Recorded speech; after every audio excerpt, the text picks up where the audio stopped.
Graphical interpretation of equations या expressions या polynomials. Equation से ले लेते हैं कि मान लीजिए आपके पास अगर कोई इक्वेशन है तो उसका ग्राफिकल रिप्रेजेंटेशन क्या होगा। आपके बुक में एक चैप्टर है कोऑर्डिनेट ज्योमेट्री। आप लोगों ने पढ़ा होगा कि अगर ये मेरा ग्राफ है, अगर ये मेरा एक्सिस है, इसको हम कहते हैं एक्स एक्सिस, इसको हम कहते हैं वाई एक्सिस। हम इस एक्स एक्सिस पे कुछ पॉइंट्स खींच लेते हैं, वाई एक्सिस पे भी कुछ पॉइंट्स खींच लेते हैं, और इन दोनों पॉइंट्स को मिलाकर हमारे ये सारे के सारे पॉइंट्स निकल कर आते हैं। मान लीजिए ये 1 2 3 4 5 6 है, ये भी 1 2 3 4 5 6, और ये हमारे कोऑर्डिनेट्स कहलाते हैं। तो जैसे मान लीजिए ये हमारा पॉइंट आ गया, तो इसका कोऑर्डिनेट क्या है 4,3, जिसमें 4 क्या हो जाएगा हमारा, बता सकते हो। ये 4,3 मैंने लिखा है, तो ये 4 क्या चीज़ है सर? 4 है एक्स एक्सिस की वैल्यू, और 3 क्या है वाई एक्सिस की वैल्यू, जिनका नाम हम लोगों ने पढ़ा है ऑर्डिनेट और एब्सिसा। खैर वो चीज़ तो क्लियर है। आज हमें जो देखना है वो ये है कि अगर मैंने लिखा 3x + 4y = 10, तो इसका मतलब क्या हुआ? इसका मतलब क्या हुआ? If I write the expression 3x + 4y = 10, then what is the graphical meaning of this equation? आप इस इक्वेशन को देख के क्या समझ सकते हो, क्या इमेजिन करोगे? तो इसके लिए हमें क्या करना है, हमें सबसे पहले इसको एक फंक्शन के फॉर्म में लेना है, यानी x को अलग करना है, y को अकेले कर देना है। हमें x की तरफ लेकर चले जाना। हमने सबको कर दिया x के साइड में, y अकेला हो गया। तो हम कह सकते हैं कि ये फंक्शन है मेरा 10 है माइनस 3x/4। y की वैल्यू क्या है मेरी? ये आ गई हमारी y की वैल्यू। अब आप जैसे जैसे x की वैल्यू को रखते जाओगे वैसे वैसे आपको y की वैल्यू मिलती चली जाएगी। करेक्ट? आप जैसे ही x की वैल्यू लेंगे आपको y की वैल्यू अपने आप मिल जाएगी। जैसे मान लीजिए आपने x की वैल्यू को लिया 0, x की वैल्यू को 0 लोगे तो y की वैल्यू क्या मिल जाएगी? अगर आप लेते हो फॉर x की वैल्यू 0, तो y की वैल्यू क्या मिल जाएगी? 10 - 0/4, दैट इज़ टू से 5/2, यानी 2.5। तो अगर x की वैल्यू 0 आई तो y की वैल्यू क्या आई हमारी? 2.5। ये हमारा एक पॉइंट मिल गया। ये हमें क्या मिल गया? हमारा एक पॉइंट A, फर्स्ट पॉइंट मिल गया। वैसे ही आप x की अलग अलग वैल्यूज़ को रखोगे, आपको y की अलग अलग वैल्यू मिलती चली जाएगी, और उनको जोड़ के आप एक लाइन बना सकते हो। आप उनको जोड़ के क्या बना सकते हो? एक लाइन बना सकते हो। अब ये हम लोगों को ध्यान में रखना है। ये हम लोग चाहे तो प्रैक्टिकली करके भी देख सकते हैं। आप कोई भी 5-6 पॉइंट निकाल के प्लॉट करके देखोगे, आपको मिल जाएगा कि जितने भी हमारे लीनियर इक्वेशंस हैं, इस चीज़ का ध्यान रखिएगा कि जितने भी हमारे लीनियर इक्वेशंस हैं, linear equations means where degree highest degree is 1, where highest degree is 1, उसको कहते हैं लीनियर एक्सप्रेशंस। जैसे x + y = 5, ये मेरा एक लीनियर एक्सप्रेशन है। x की पावर कितनी है? 1, y की पावर कितनी है? 1, तो ये मेरा लीनियर एक्सप्रेशन है। ध्यान रखना, लीनियर एक्सप्रेशंस फॉर्म, ये तो हमारा डिटेल था। Linear equations form straight line.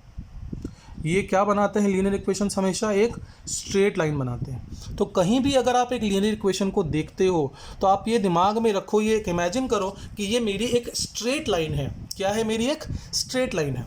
और x और y की वैल्यू क्या है? x और y की वैल्यू वो पॉइंट्स हैं जो उस लाइन पर गुजर रही हैं। x और y की वैल्यू वो पॉइंट्स हैं जो उस लाइन पर गुजर रही हैं। जैसे मैंने x + y = 5 ले लिया, तो y = 5 - x, ये मेरा फंक्शन फॉर्म आ गया। अब x की वैल्यू हमने ले ली 1, तो बताओ y की वैल्यू क्या मिली हमें? 5 - 1 = 4 मिला। 5 - 1 = 4। एक पॉइंट हम प्लॉट कर लेते हैं इसी ग्राफ में, 1 और 4, 1 और 4, ये रहा मेरा पॉइंट 1,4। एक पॉइंट हम ले लेते हैं 0। अगर x की वैल्यू 0 ले ले तो y की वैल्यू क्या आ जाएगी? 5। तो x की वैल्यू 0 तो y की वैल्यू 5 आ गई हमारी। ये सेकंड पॉइंट आ गया। वैसे मान लो x की वैल्यू को ले लो 3 ले लोगे, y की वैल्यू आ जाएगी 2, यानी समवेयर है। अब मेरा ग्राफ स्केल से नहीं है, इससे थोड़ा सा स्ट्रेट नहीं है line, but this is your line, something like this is not according to the scale. आपको ग्राफ हमेशा स्केल से बनाना चाहिए, बट अभी फ़िलहाल आप देख लो। तो ये हमारा जो लाइन है, ये लाइन रिप्रेजेंट कर रहा है किसको? इसको रिप्रेजेंट कर रहा है x + y = 5। अब अगर ये x + y = 5 को रिप्रेजेंट कर रहा है तो हम ये कह सकते हैं कि ग्राफ का हर एक पॉइंट आप कोई भी पॉइंट उठा लो ग्राफ का जो इस लाइन पर है, आप उसको इसमें रखोगे ना, वो सेटिस्फाई करेगा।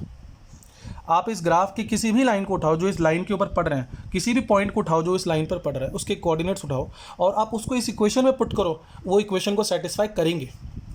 तो आपको इस बात का ध्यान रखना है कि इक्वेशन एक ग्राफिकल रिप्रेजेंटेशन में कैसे हैं। लीनियर इक्वेशंस एक स्ट्रेट लाइन होते हैं और जितने भी पॉइंट्स हैं हमारे वो उस लाइन पर पड़ने वाले पॉइंट्स होते हैं। The points which form on the line, which lie on the line. वैसे ही अगर हम बात करें क्वाड्रेटिक इक्वेशंस की, क्वाड्रेटिक इक्वेशंस की यानी जैसे जिसके पावर हाईएस्ट पावर 2 होते हैं, जैसे x square plus y square equals to 5 या कुछ भी हो, वो क्या बनाते हैं हमारे, they form a curve. They form a curve, वो क्या बनाते हैं हमारे, वो बनाते हैं कर्व। आप 11th-12th स्टैंडर्ड में आएंगे तो आप पढ़ेंगे कि according to the equations curve can be of any type. जैसे सर्कल भी एक कर्व है, एलिप्स भी एक कर्व है, हाइपरबोला, पैराबोला, ये सारे के सारे कर्व ही हैं, स्ट्रेट लाइंस में नहीं आते। ये वो स्ट्रक्चर है जो कर्व लाइन से बनते हैं, तो वो सारे के सारे कर्व की कैटेगरी में आता है। और उन सब के इक्वेशंस में आपको एक्स का पावर और वाई का पावर हमेशा क्या मिलेगा, सेकंड डिग्री का मिलेगा, फर्स्ट ऑर्डर डिग्री का नहीं मिलेगा, सेकंड डिग्री का मिलेगा। तो वो क्या बनाते हैं, कर्व बनाते हैं। तो इस तरह की कोई भी इक्वेशंस होंगे तो that they will form a curvature. वो क्या बनाएंगे, एक कर्वेचर को रिप्रेजेंट करेंगे, जो हमें अभी ज़्यादा डीप में स्टडी नहीं करना। बस इतना याद रखना है कि अगर हाईएस्ट पावर 2 है तो वो एक कर्व हो गया, और अगर हाईएस्ट पावर 1 है तो वो एक स्ट्रेट लाइन है। इतना हमें अभी फ़िलहाल याद रखना है, हाईएस्ट पावर को ध्यान में देना है। यहाँ तक समझ में आ गया। अब आती है बात ज़ीरोज़ की कि सर ज़ीरोज़ क्या होते हैं और रूट्स क्या होते हैं। सर रूट्स किनको कहते हैं और ज़ीरोज़ किनको कहा जाता है। अभी हमने देखा था कि कोई भी एक फंक्शन अगर मान लो मेरे पास है 3x square plus 6x minus 10, मान लो ये हमारा एक फंक्शन है, ज़ीरो क्या होगा, तो इस फंक्शन को आप ज़ीरो के बराबर कर दो। आप इस फंक्शन को, इस fx को ज़ीरो के बराबर लिखो। You equate this function to zero, आप इस इक्वेशन को ज़ीरो के बराबर कर लो। यानी हम कह सकते हैं कि fx किसके बराबर था, 3x square plus 6x minus 10 बराबर 0। ये हमने कर दिया। अब x की वो वैल्यू, अब क्योंकि ये आइडेंटिटी नहीं है इसलिए हर वैल्यू इसको सेटिस्फाई नहीं करेगी, ये एक इक्वेशन है, कुछ पर्टिकुलर वैल्यूज़ ही होंगे जो सेटिस्फाई करेंगे। तो वो वैल्यूज़ x की जो इस इक्वेशन को सेटिस्फाई करेगी, जिनको हम अल्फ़ा बीटा के नाम से जानते हैं, उनको कहेंगे हम रूट्स। या क्योंकि ये ज़ीरो के बराबर करने के बाद आंसर में आए थे इसलिए इनको ज़ीरोज़ भी कहा जाता है, क्योंकि ये ज़ीरो के इक्वेट करने के बाद आए थे। तो इनको हम रूट्स भी कह सकते हैं और ज़ीरोज़ भी कह सकते हैं, क्योंकि ये फंक्शन को ज़ीरो के बराबर करने पर निकल कर आते हैं। समझ में आई बात। तो ये हमारे रूट्स कहलाते हैं या ज़ीरोज़ कहलाते हैं। अब कितनी वैल्यूज़ पॉसिबल है, तो मैंने आपको बताया था कि जितने डिग्री होंगे हाईएस्ट उतना ही रूट्स होगा। यानी क्वाड्रेटिक इक्वेशंस का हाईएस्ट पावर 2 है तो हम ये देखेंगे कि इसके नंबर ऑफ रूट्स भी 2 ही आएंगे। हम इस चीज़ को प्रूव करके भी देख सकते हैं कि क्यों 2 होंगे, 2 से कम नहीं होंगे, 2 से ज़्यादा नहीं होंगे। क्योंकि एक बात ध्यान रखना कि किसी भी स्क्वायर को अगर आप रिजॉल्व करते हो, मान लो एक्स स्क्वायर इक्वल्स टू 2 है, एक्स को रिजॉल्व करोगे तो यहाँ क्या आएगा, प्लस माइनस 2। एक सिंपल सा आइडिया दे रहा हूँ मैं आपको। हाईएस्ट पावर 2 है, इसको आपने रिजॉल्व किया तो एक्स की क्या वैल्यू आई, प्लस माइनस 2। तो एक्स की कितनी वैल्यू मिली, एक प्लस 2 मिली, एक माइनस प्लस का रूट 2 मिली, एक माइनस का रूट 2 मिली। तो इसीलिए एक्स का अगर पावर 2 है तो इसके दो रूट्स पॉसिबल होंगे। आप समझने के लिए एक बार के लिए बेसिक में ये रख सकते हो, बाकी आप डिटेल आगे देखोगे। तो ये हमारा रूट्स निकल कर आता है, एक्स, अल्फ़ा और बीटा। यहाँ तक समझ में आ गया। अब आगे देखते हैं। अब नेक्स्ट चीज़ आता है standard form of quadratic equations. Standard form of quadratic equations. एक क्वाड्रेटिक इक्वेशंस का स्टैंडर्ड फॉर्म क्या होता है, तो हम लोगों ने पढ़ा हुआ है कि क्वाड्रेटिक इक्वेशंस का स्टैंडर्ड फॉर्म होता है ax square plus bx equals to plus c equals to 0। ये क्वाड्रेटिक इक्वेशन का स्टैंडर्ड फॉर्म है। मींस x का पावर 2, फिर x का पावर 1, फिर x का पावर 0 और फिर अकेले 0। ये हमारा आता है, जिसमें कि where a is not equal to 0। ये बात बहुत ज़रूरी है कि ए 0 के बराबर नहीं होना चाहिए, क्योंकि अगर ए 0 के बराबर हुआ तो ये क्वाड्रेटिक ही नहीं रहेगा, क्योंकि इसको गायब कर दोगे तो एक्स की पावर हाईएस्ट कितनी हुई 1, और ये एक लीनियर इक्वेशन है, this is not a quadratic. तो क्वाड्रेटिक के लिए ए की वैल्यू 0 नहीं हो सकती, बी और सी हो चलेगा, इनकम्प्लीट बनेंगे पर बनेंगे। यहाँ तक समझ में आ गया। इसको सॉल्व करेंगे तो एक रूट मिलेगा अल्फ़ा और दूसरा रूट मिलेगा क्या, बीटा, करेक्ट। तो हम कह सकते हैं क्या कि अगर हम अल्फ़ा को पुट करें एक्स की जगह पे तो क्या मिलेगा हमें, putting x equals to alpha, x की जगह पे अल्फ़ा रखेंगे तो क्या मिलेगा, a into alpha square plus b into alpha plus c equals to 0। और इसको मान लेते हैं इक्वेशन 1। और अगर बीटा पुट करें तो, क्योंकि एक्स की 2 ही वैल्यू आएगी और इसको पुट करने पर आना ही चाहिए, a into beta square plus b into beta plus c equals to 0। ये दूसरा इक्वेशन, दोनों 0 के बराबर है तो क्या इनको इक्वेट कर सकते हैं हम लोग, कैन वी इक्वेट देम। तो हम लोग लिख सकते हैं क्या, इक्वेटिंग 1 and 2, क्योंकि दोनों ही 0 के बराबर हैं तो एक दूसरे के बराबर आना चाहिए। A alpha square plus b alpha plus c equals to a beta square plus b beta plus c, c से सी कैंसिल हो गया। ए वाले को टर्म को एक साइड ले आओ, a alpha square minus a beta square, और इधर क्या आएगा, b beta minus b alpha.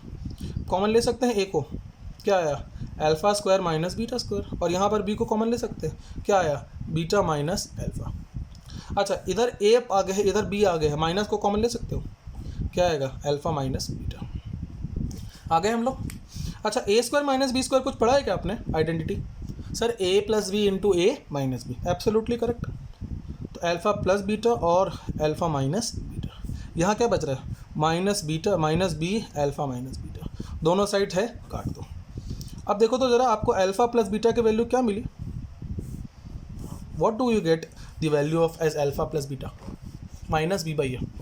Alpha और बीटा क्या थे, रूट्स थे, तो क्या हमारा ये निकल के नहीं आ गया कि sum of roots is equal to minus b by a, जो हम लोग अब तक पढ़ते आए थे। पर क्यों आया इस चीज़ के बारे में भी अब हम जान गए, क्योंकि आपने थोड़ा बहुत इक्वेशंस को सॉल्व किया हुआ है, इसलिए अब आप जानते हो कि what and how can we solve these equations, किस तरीके से सॉल्व होगा। तो ये समझ में आ गया। सर ये तो मेरा सम ऑफ रूट्स का निकल गया रिलेशन, प्रोडक्ट ऑफ रूट्स का कैसे निकलेगा। कोई भी एक इक्वेशन को उठाओ बेटा, मान लो फर्स्ट लेते हैं तो टेकिंग 1, अब सेकंड वाला भी आ जाएगा 1 मिनट में। देखो taking equation 1, a alpha square plus b alpha plus c equals to 0, सबको ए से डिवाइड कर दो, alpha square plus b by a alpha plus c by a equals to 0।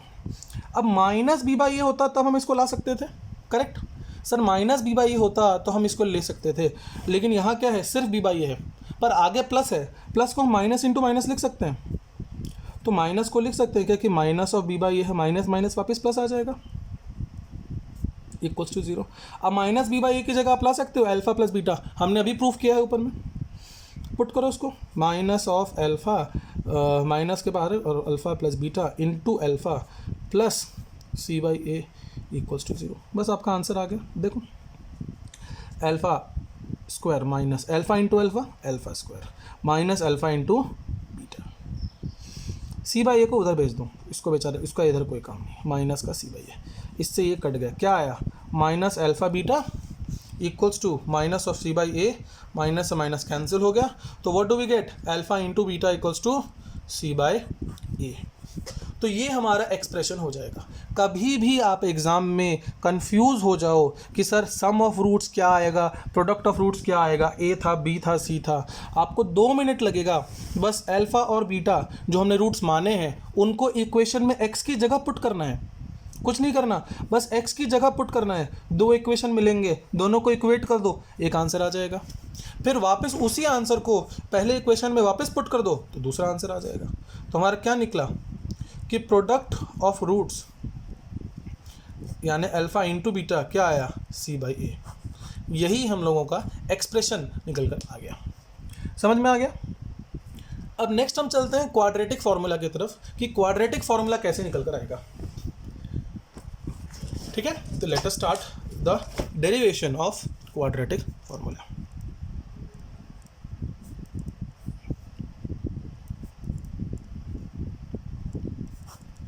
सब इसी से निकल कर आएगा, a x square plus b x plus c equal to 0, जो श्रीधर आचार्य फॉर्मूला भी कहा जाता है वो। अब देखिए क्या करेंगे, हम इस x वाले को उस साइड भेज देंगे, तो a x square plus c equals to minus of b x आया। इसको मान लेते हैं इक्वेशन नंबर 1। अब स्क्वायरिंग बोथ द साइड्स करो, देखते जाओ, बस 2 मिनट में आगे आ जाएगा answer. Squaring both the sides, आप स्क्वायर कर सकते हो, स्क्वायरिंग बोथ द साइड्स। अब दोनों साइड अगर हम लोग इसका स्क्वायर करेंगे तो क्या आएगा हमारा आंसर, देखो क्या आएगा, ए एक्स स्क्वायर प्लस सी का होल स्क्वायर, और इधर क्या आएगा, माइनस बी एक्स का होल स्क्वायर आएगा।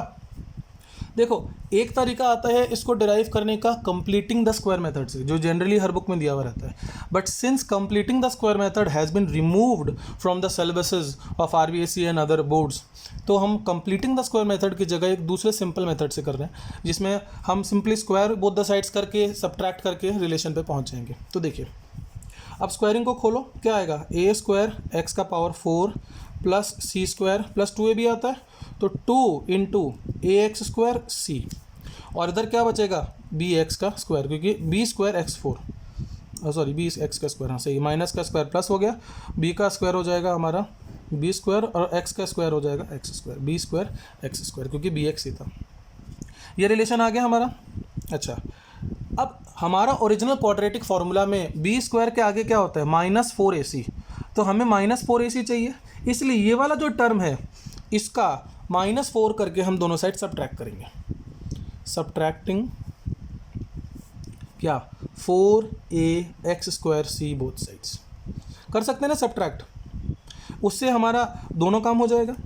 तो इधर सब्ट्रैक्ट करो तो देखो क्या आ रहा है, ए स्क्वायर एक्स का power 4 plus c square plus 2a x² c minus 4a x² c equals to b square x square minus 4ac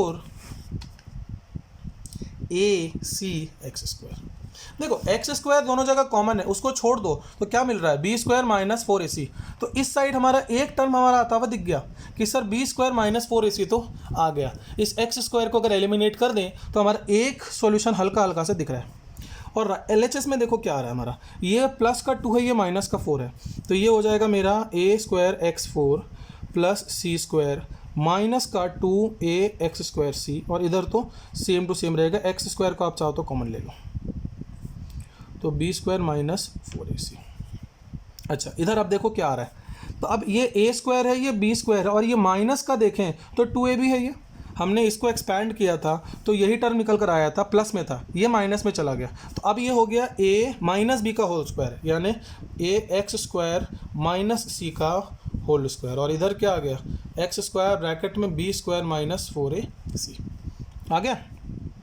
square हटेगा तो क्या आएगा, रूट चढ़ेगा, तो हम लोग स्क्वायर को हटाते हैं, ax² minus c equals to plus minus under root में x² ब्रैकेट में बी स्क्वायर माइनस 4ac आ गया वैल्यू पूरा हमारा। ठीक है, हम चाहे तो x² का रूट लेके बाहर निकाल सकते हैं, तो हमारा इक्वेशन आ जाएगा ax² minus c equals to plus minus x, और फिर रूट में बी स्क्वायर माइनस 4ac। यहाँ तक क्लियर आ गए, ये इक्वेशन 2 आ गया हमारा। अब हम क्या करेंगे, अब हमें इसमें कुछ चीज़ों को हटाना पड़ेगा, तो हम क्या करेंगे, ये c हटाना है हमें, क्योंकि अकेला c कहीं नहीं था, एक c था पूरे क्वाड्रेटिक फार्मूला में, वो अंदर चला गया, उसके बाद ऊपर भी c नहीं होता, क्योंकि फार्मूला क्या आता है, -b और उसके बाद plus minus under root b square minus 4ac, तो वो तो आ गया अपॉन 2a। तो इस c को एलिमिनेट करना पड़ेगा हमें, तो हम क्या करेंगे, फर्स्ट के साथ ऐड कर देंगे इसको, तो एडिंग इक्वेशन 1 एंड 2, ताकि हमारा ये तो माइनस का c है, और फर्स्ट इक्वेशन देखो इधर ऊपर में जो हमने लिया था वो प्लस का c था, तो दोनों कैंसिल हो जाएंगे। करो ऐड करो, क्या आता है, ax² माइनस का c प्लस ax² प्लस का c, ये तो इधर ऐड हो गया, और इधर क्या आएगा, plus minus x under root b square minus 4ac और फिर माइनस का bx, ये तो आ जाएगा ऐसा कैसा। अच्छा अब देखो ax² को तो ऐड कर दोगे तो 2ax² आ गया, और c का c कैंसिल हो गया, और इधर भी x है इधर भी x है, x को कॉमन ले लो, तो क्या लिख सकते हैं, -b plus minus under root b square minus 4ac, x से x कैंसिल कर दो, और अब हमारा फाइनल x का एक्सप्रेशन क्या आया देखो ज़रा, x equals to minus b plus minus under root b square minus 4ac upon 2a and this is your quadratic formula और श्रीधर आचार्य फार्मूला। समझ में आया? तो एक आता है कंप्लीटिंग द स्क्वायर मेथड, उससे ज़्यादा इजी है ये। अगर आप एक बार समझ लेंगे तो आपको तुरंत टाइम नहीं लगेगा करने में। बस इस क्वाड्रेटिक फार्मूला को हमें लेना है, इसमें से b वाले टर्म को दूसरे साइड ले जाना है यानी सिंगल x के टर्म को, और स्क्वायरिंग बोथ द साइड्स करके एक्सपैंड कर देना है। अब हमारा RHS जो है, हमारे को ओरिजिनल फार्मूला जो था हमारा ये, इसके जैसे पहुंचना है। तो बी स्क्वायर हमारा यहाँ आ गया, बी स्क्वायर आ गया, 4ac और चाहिए तो माइनस करके लेकर आएंगे हम। तो हम सब्ट्रैक्ट करेंगे 4ac को, एक्स स्क्वायर यहाँ पर ही है तो यहाँ पर भी आ जाएगा। तो 4ac एक्स स्क्वायर के साथ हमने दोनों साइड में सब्ट्रैक्ट कर दिया। LHS को हमने सॉल्व किया तो ये होल स्क्वायर में चला गया और फिर उसको खोला तो रूट ले लिया। तो ये एक्सप्रेशन हम यहाँ तक पहुँच गए। इसके बाद अब हमें क्या चाहिए, तो इस c को एलिमिनेट करने के लिए हम फर्स्ट इक्वेशन को ऐड कर देंगे, फर्स्ट इक्वेशन को इसमें ऐड कर देंगे। ऐड करते ही हमारा एक्सप्रेशन निकल कर आ जाएगा। तो this is how we can arrive to the conclusion of quadratic formula. In the next video we will continue with our solutions of splitting the middle term. पहले हम लोग splitting the middle term के कुछ questions देखेंगे और उसके बाद फिर हम वापस quadratic formula पे आएंगे। अच्छा, एक और इंटरेस्टिंग चीज़ मैं आपको बताऊं, हम चाहें तो उस सम ऑफ रूट्स जो हमने पढ़ा था ना, सम ऑफ रूट्स यानी अल्फ़ा प्लस बीटा, हम उस एक्सप्रेशन को इससे भी निकाल सकते हैं बहुत इजीली। कैसे? बहुत इजीली। आप एक रूट को प्लस का मानो, एक रूट को माइनस का मानो। तो पहले हम ले लेते हैं, तो हमारा अल्फ़ा प्लस बीटा क्या आएगा, तो माइनस का b प्लस रूट में b square minus 4ac upon 2a। ये मेरा पहला रूट हो गया और प्लस लगा के अब दूसरा रूट लेना है। दूसरे रूट में हम इसको क्या लेंगे, माइनस का टर्म लेंगे। तो क्या आएगा, माइनस का b माइनस का under root b square minus 4ac upon 2a, ये बचेगा। एलसीएम ले सकते हो, दोनों साइड 2a है, 2a। यहाँ क्या आया, माइनस b प्लस में रूट की value b square minus 4ac, और फिर क्या है ये, माइनस में प्लस माइनस तो माइनस ही होना है, माइनस b, और फिर माइनस में क्या है ये b स्क्वायर माइनस 4ac। ये प्लस का है, ये माइनस की है, वैल्यू कट गई। और ये क्या आया, माइनस का 2b अपॉन 2a, तो माइनस से माइनस कैंसिल आउट हो गया। तो हमारा क्या बचा, b बाई माइनस तो बचा, 2 से 2 कैंसिल आउट हो गया। तो हमारे को क्या मिला, alpha plus beta equals to minus of b by a आया। वैसे ही अगर आप इसको मल्टीप्लाई करोगे ना तो भी निकल कर आ जाएगा। इसी चीज़ को आप इमेजिन करो कि यहाँ पर प्लस की जगह मल्टीप्लिकेशन है, तो a माइनस बी है, a माइनस बी और a प्लस बी, दो एक्सप्रेशन मिल रहे हैं, माइनस कॉमन ले लो, a माइनस बी और a प्लस बी मिल रहे हैं। होल स्क्वायर करके सॉल्व करोगे तो वो अपने आप c बाई a निकल कर आ जाएगा। आप इसको सॉल्व करके देख लेना, बहुत ही इजीली सॉल्व हो जाएगा। आपको बस करना कुछ नहीं है, अल्फ़ा इंटू बीटा निकालने के लिए इस एक्सप्रेशन को इस एक्सप्रेशन के साथ मल्टीप्लाई करना है और a square minus b square के फॉर्मूले पर उसको खोल देना है। कट के अपने आप वो c बाई a के एक्सप्रेशन में आ जाएगा। तो हम लोग चाहें तो इस फॉर्मूले से निकाल सकते हैं। जनरली आप यही पढ़ेंगे कि पहले क्वाड्रेटिक फार्मूला निकाला है और उसके बाद फिर इस रिलेशन को निकालें, पर हम लोग चाहें तो बिना क्वाड्रेटिक फार्मूला को निकाले हुए भी हमने अभी सम ऑफ रूट्स और प्रोडक्ट ऑफ रूट्स को निकाला था। आई होप आपको समझ में आया होगा। अगर कोई कन्फ्यूजन है तो आप कमेंट कीजिएगा, हम उसे अगली वीडियोज़ में रेक्टिफाई करेंगे। Thank you.